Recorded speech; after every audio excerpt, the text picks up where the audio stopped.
What's up, gangsters? How about another one of my favorite kind of videos, a completed project? Yeah, that is something that just has not been happening very much. I was thinking about it, and over the last year, I realized that I have completed a grand total of 3 things. It's terrible. And 2 of those 3 things, one of which I'll show you today, were bust painting exercises. So yeah, I don't know what's going on, but inertia clearly seems to be in effect. Anyhow, the thing that I have completed is this little bit of business from Robot Rocket Miniatures, and I don't have the box anymore. It was a very tiny box, and it's kind of hard to even call her a kit because she is exactly one piece. Anyway, let's take a look at what I managed to accomplish.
Okay, so here we go. As I said, this is from Robot Rocket Miniatures, and I think they're located in the UK, and they have a lot of really cool stuff.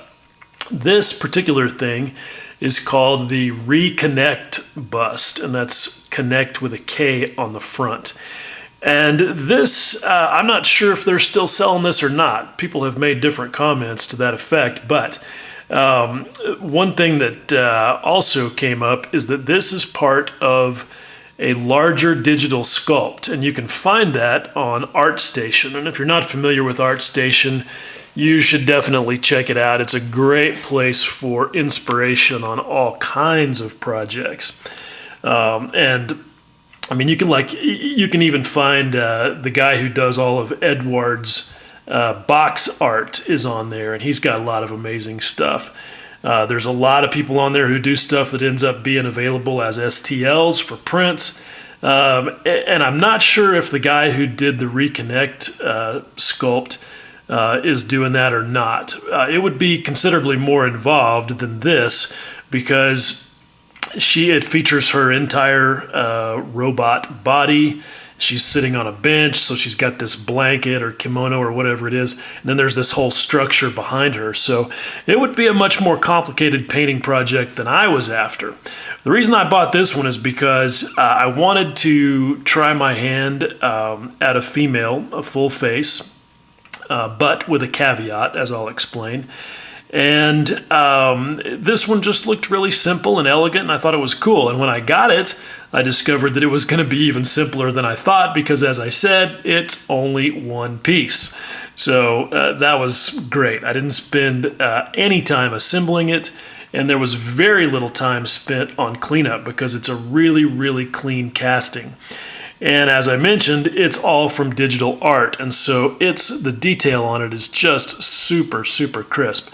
Like, if you look at this, like the stud under her lower lip, see how perfectly that's molded? It's kind of hard to see because I chickened out and didn't outline it, but she's got a nose ring that's really perfectly molded. But the one thing that I was really, really grateful for is how well molded her eyes were.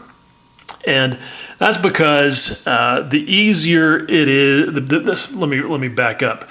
The better these things are molded, the easier it is to paint. I can't emphasize that enough.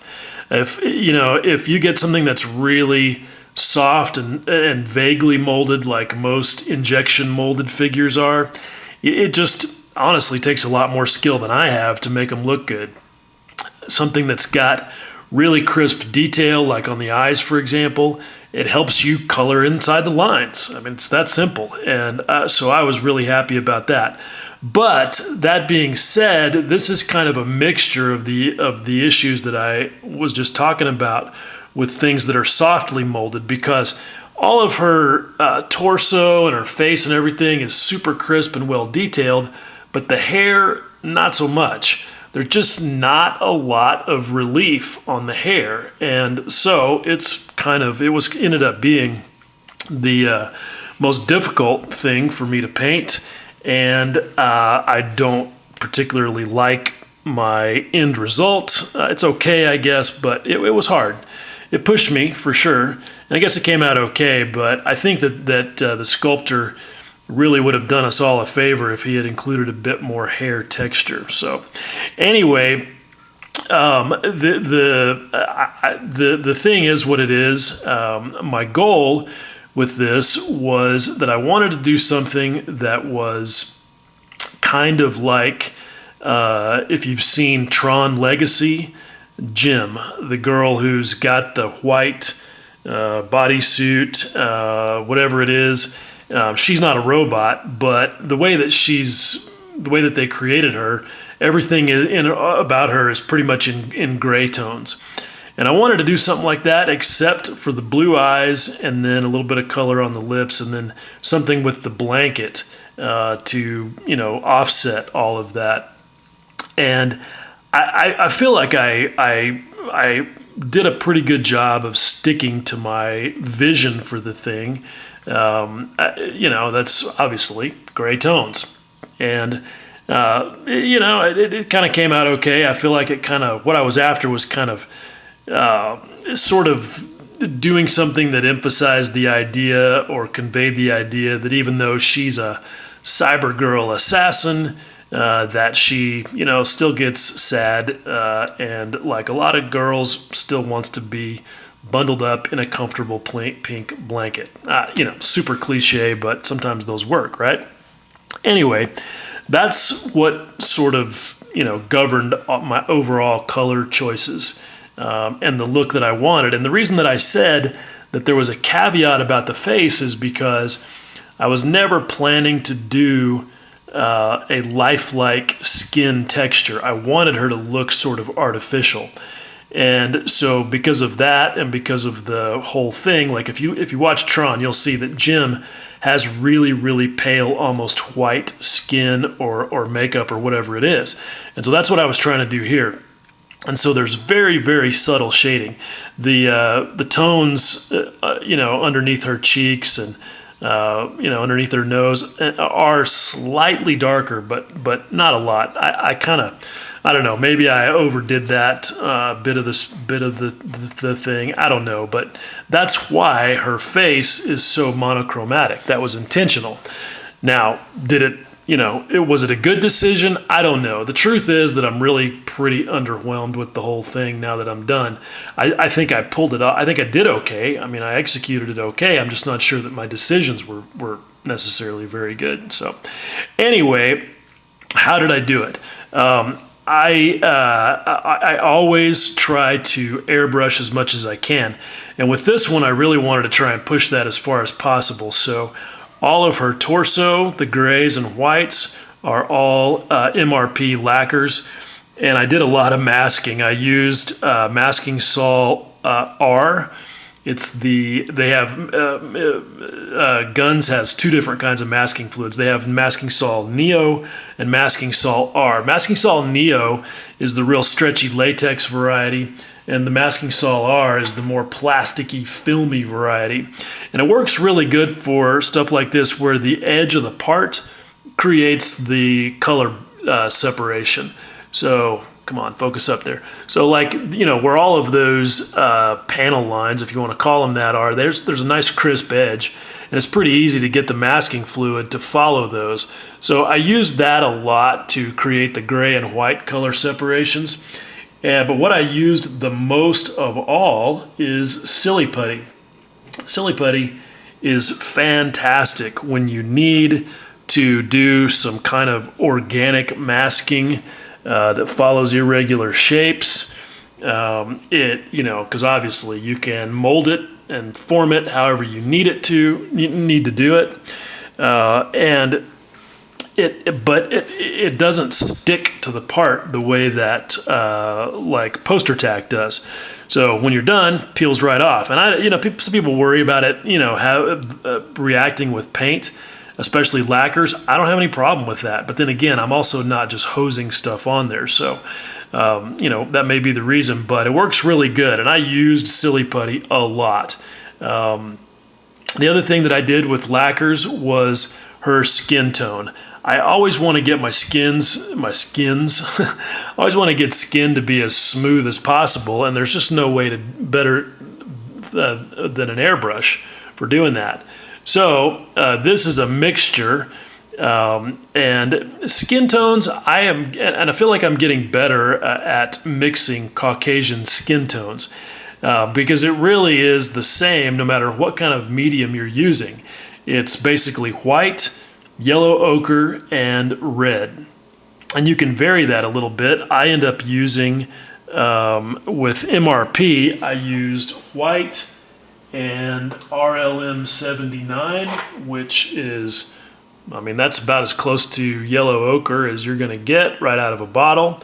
And then I used Insignia Red because it's a little bluer than the regular red. You can also use magenta, but with practice, it becomes pretty easy to mix up a Caucasian skin tone.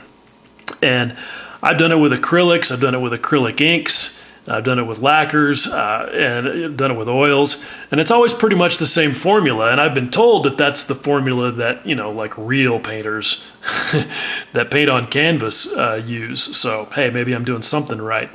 At any rate, that's how I did the skin. The rest of it, though, is brush painting with acrylics. I actually ended up using almost no oils on this thing. I've been, in the past with my other figure painting exercises, I've done acrylics over oils for all of the shading. But with this one, I really tried to push the acrylics. And so all of this, I started out using just Mission Models acrylics, just mixing red and white to get a kind of a pink tone. And it worked out okay. It wasn't too bad, but it wasn't really where I wanted. It didn't have the pop that I wanted.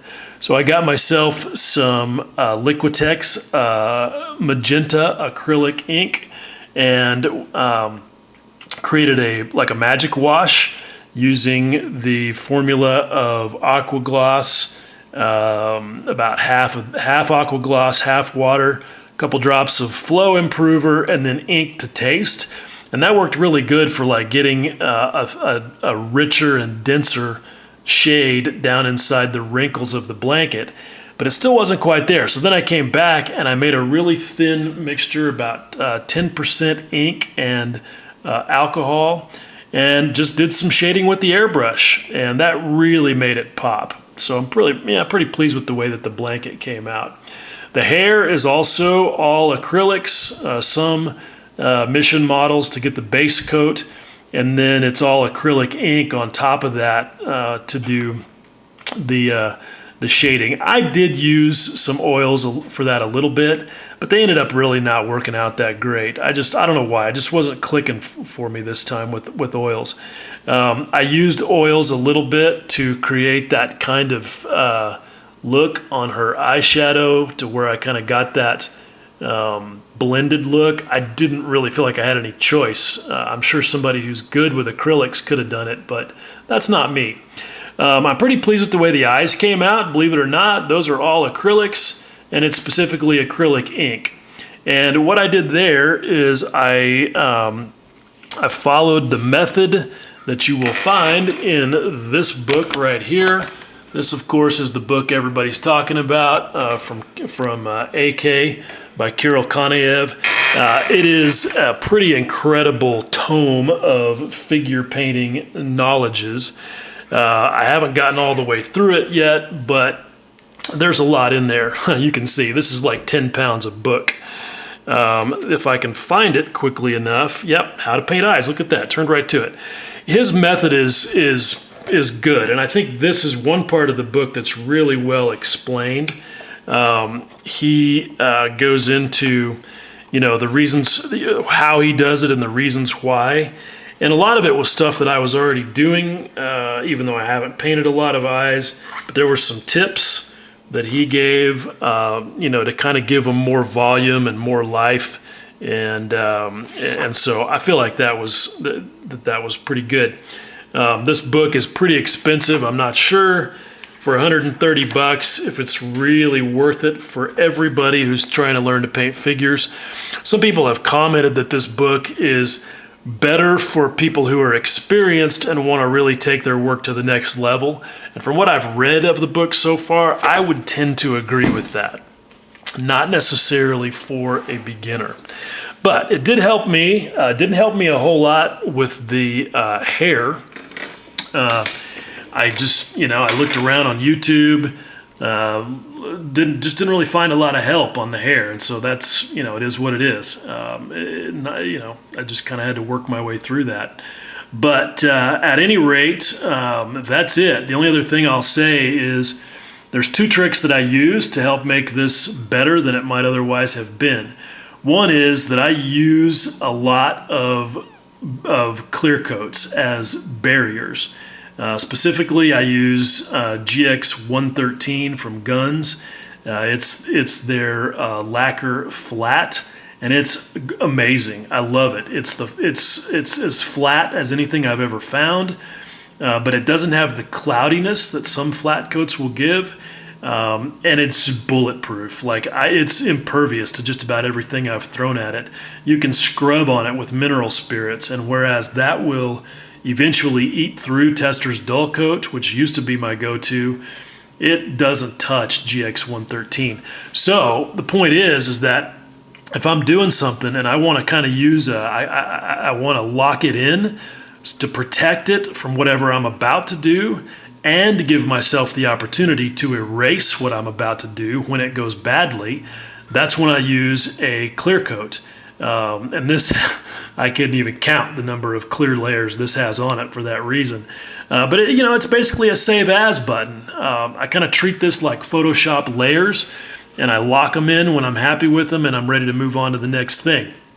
And the other trick that I used a lot is I do, when I'm working with oils or enamels, I've always got the confidence of knowing that if I make a mistake, screw something up really bad, that if it's enamel or oils, that I can just use a little bit of mineral spirits to wipe it off.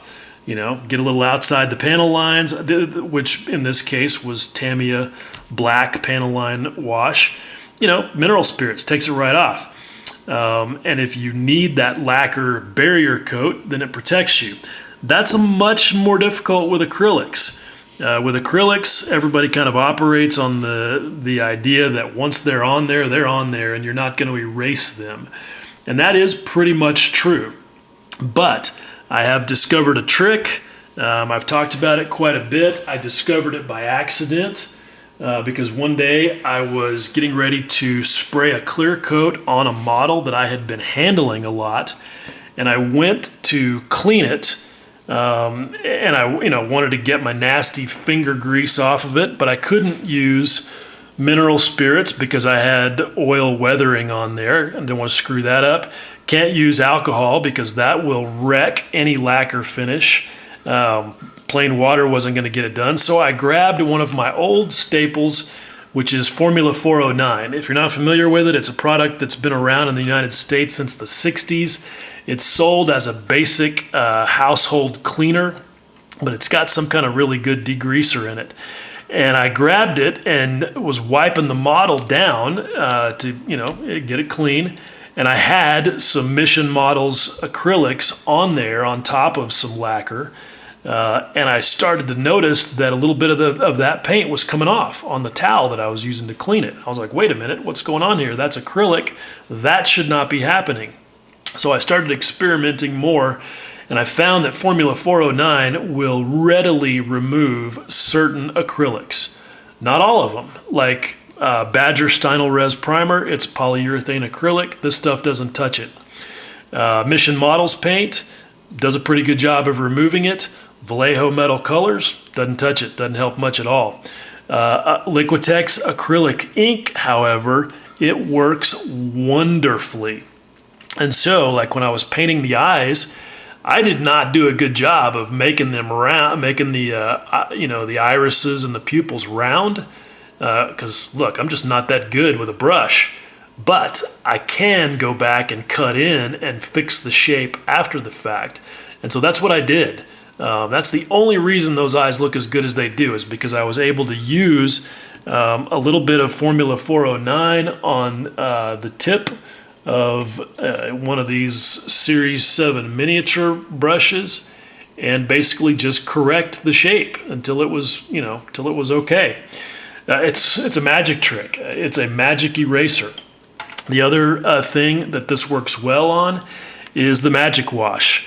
At least when I blend it with either Aqua Gloss or AK Ultra Matte. That also works. So that's a trick, because I'm sure that you guys can use, because I'm sure I'm not the only one who does a bad job of painting these sorts of little details and colors outside the lines regularly. So you might try it. It's something that you definitely have to experiment with a little bit. Unfortunately, 409 does not seem to be available outside the United States, and I don't know what the equivalent is. When you look at the MSDS for it, it's got like 0.5% of ammonium chloride in it, and we know that ammonia is a solvent for these latex acrylics that a lot of us use. So maybe that's the secret. If you can find something equivalent, it will work for you.